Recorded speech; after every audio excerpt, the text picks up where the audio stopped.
Okay, let's unpack this. Today, we're diving into something truly at the cutting edge of AI. We're looking at how we're making large language models, LLMs even smarter, more expressive. Our focus is a groundbreaking new hybrid approach. It's called the WuNeng architecture. That's pronounced WuNeng. It aims to set a whole new standard for balancing that deep understanding, what we call expressivity, with efficient processing or computational efficiency in these models. Think of this deep dive as your shortcut, really, your way to understand a key research paper laid out almost like an academic study, but without you needing to wade through all the dense jargon. We're going to break down WuNeng's innovations, figure out its unique place in the LLM landscape today, and importantly, what it actually means for the future of AI. Yeah, and what's really fascinating here, I think, is that Wuning isn't just about making models faster or maybe a bit smaller. It's fundamentally about making them profoundly more capable.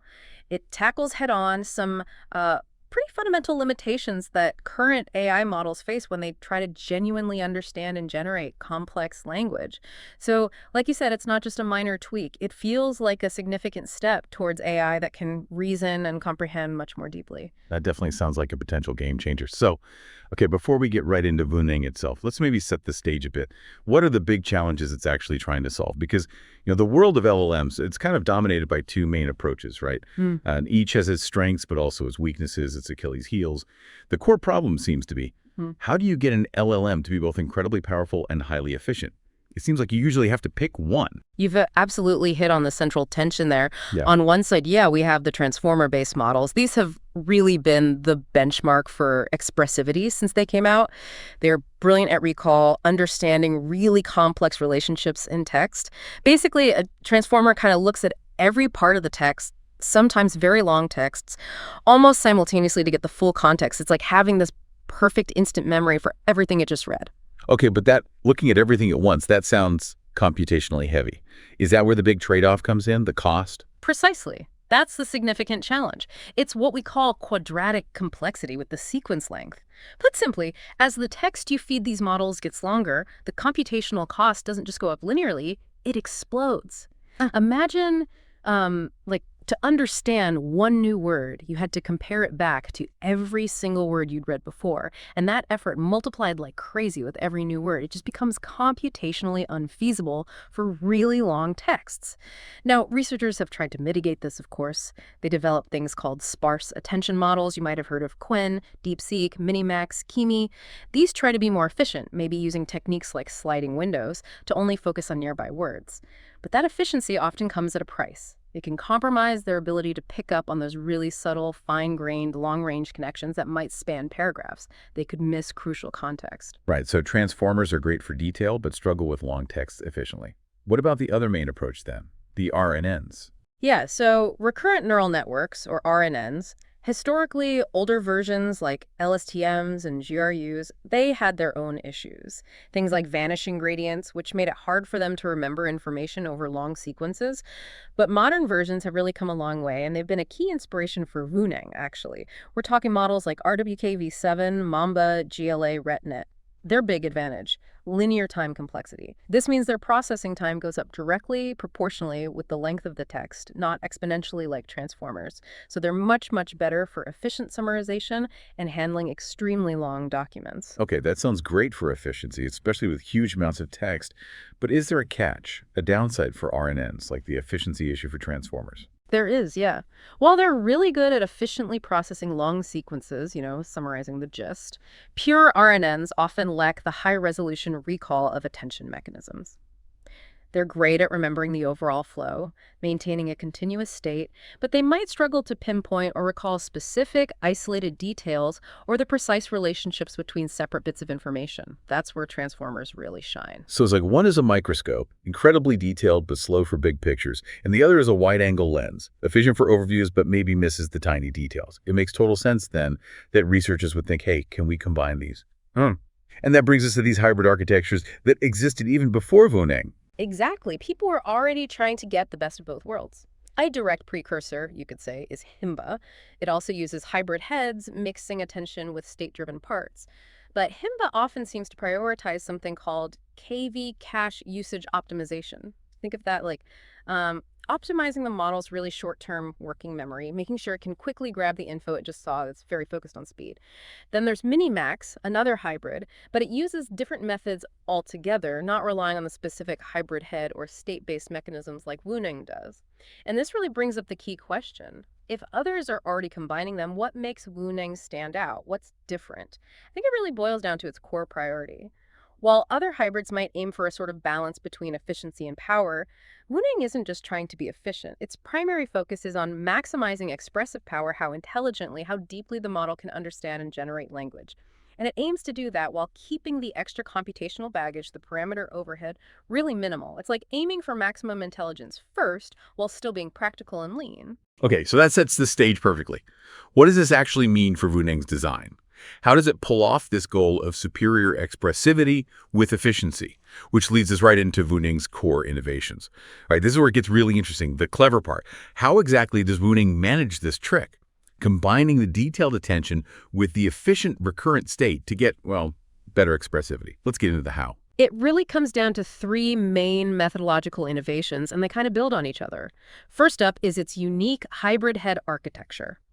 Now, WuNeng doesn't just throw out the standard multi-head attention from transformers. No, it augments it. It adds specialized RWKV7 state-driven heads alongside the regular ones.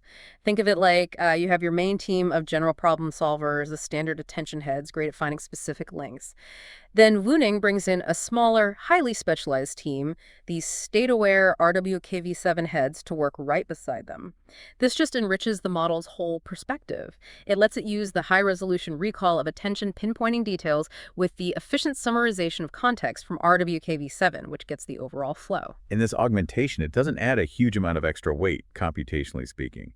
That efficiency goal is maintained. Absolutely. That's a key point. This whole enhancement is achieved with less than 5% additional parameters compared to a pure RWKV7 model, which is pretty remarkable, honestly, given the jump in capability.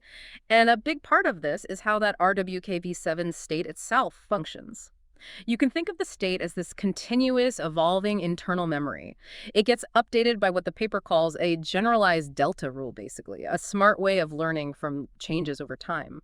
What's really cool here is that this structure allows for quite complex internal memory operations. It can sort of flexibly manipulate or even swap entries within its state. This pushes its expressivity beyond simpler computational limits. It means the model can do more sophisticated, almost symbolic-like memory tasks and reasoning. Okay, that makes sense. So you've got these two types of powerful heads working together. But like you hinted, just having them side by side probably isn't enough. They need to talk, right, to integrate their insights. And that sounds like WuNeng's second big idea, this cross-head interaction technique. You've nailed it, exactly. To really foster that dynamic synergy between the attention heads and the state-driven heads, WuNeng introduces something they call middle heads. These aren't just more of the same. They're new specialized heads designed to act as a bridge. Their job is to integrate the outputs coming from both the standard attention and the RWKV7 state heads. The paper actually explored three ways to do this bridging. First, concatenation, just sticking the outputs together. Simple enough.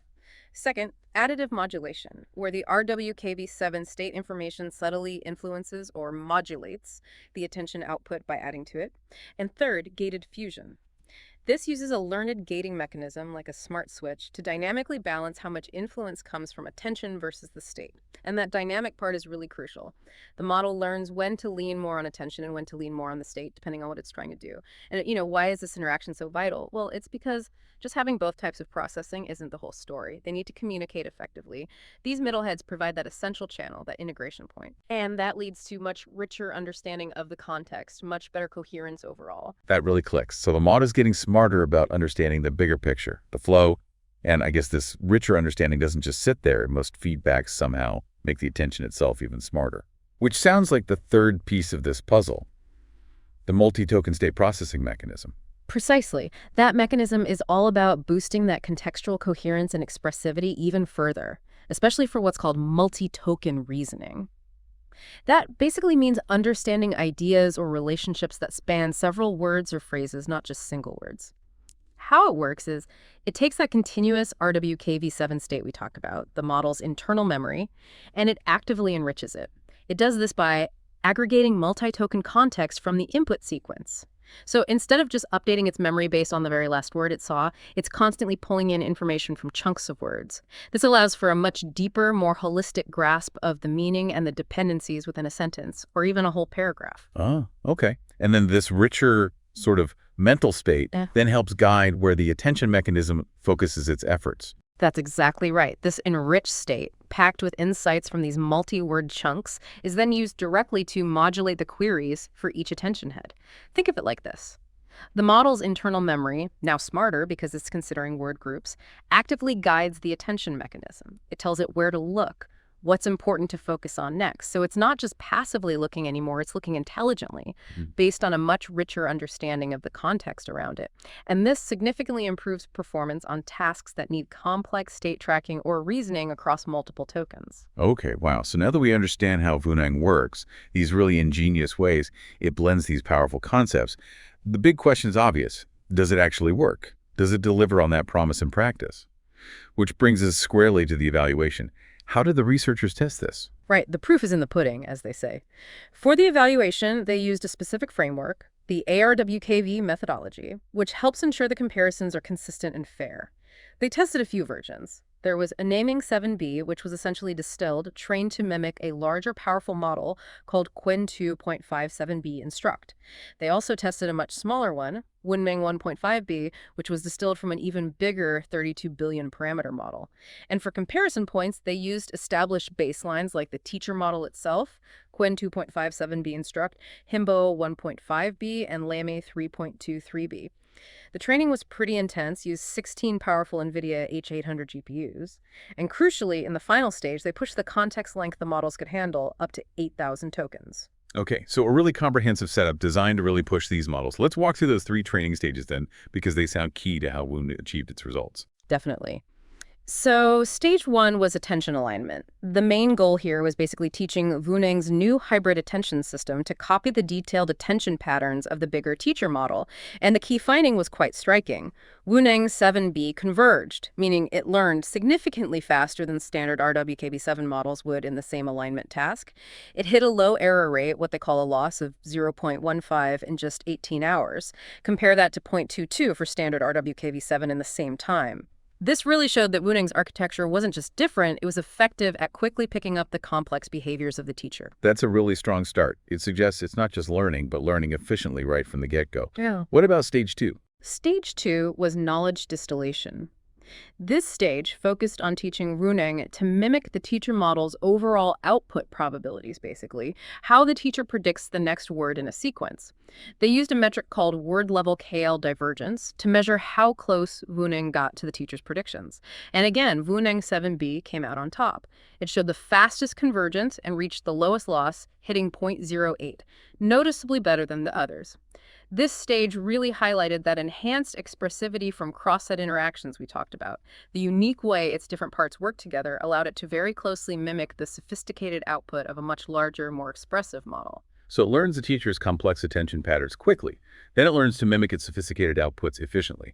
What's the final stage that really ties it all together and tunes it for, well, real-world use? That would be stage 3. Supervised fine-tuning, SFT, and direct preference optimization, DPO. This is where they significantly extended the context length, pushing that understanding up to 8,000 tokens. And it's also where they carefully align the model with human preferences. Supervised fine-tuning, SFT, means learning from high-quality examples crafted by experts. Then direct preference optimization, DPO, fine-tunes it further based on human feedback about which responses are better.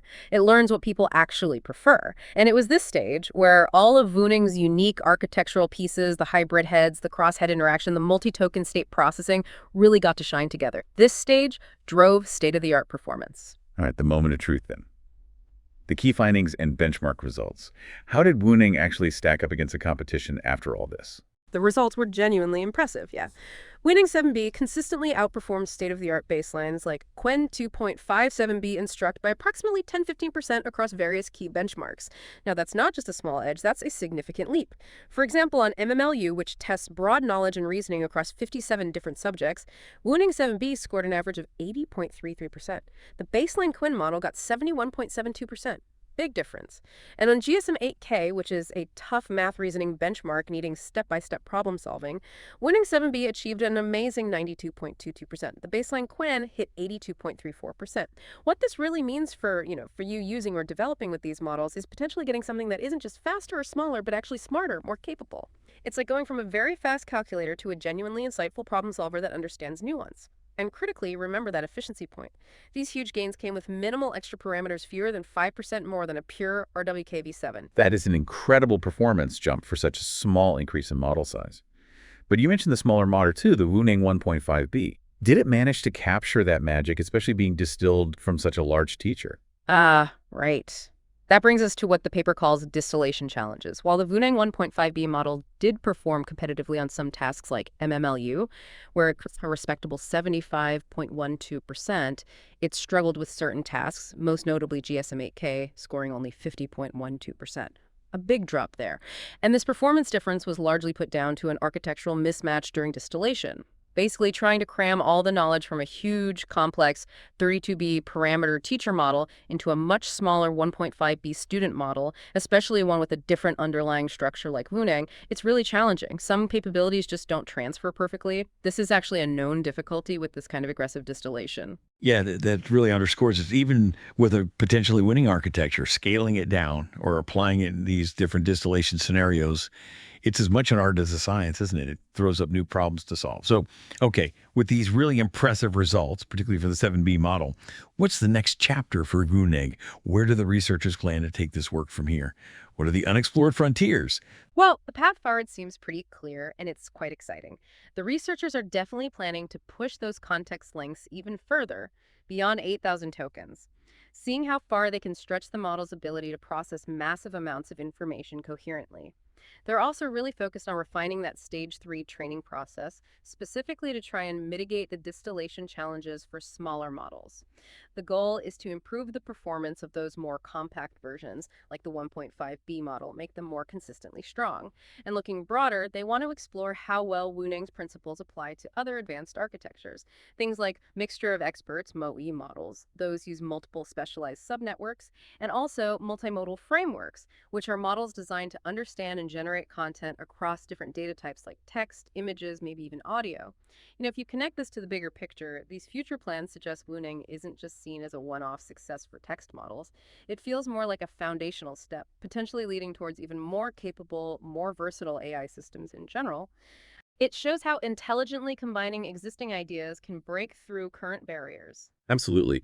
So what we've really unpacked today with WuNeng is this, well, brilliant example of blending different AI approaches, taking that high-resolution recall from attention mechanisms and marrying it with the efficient state tracking of modern recurrent networks.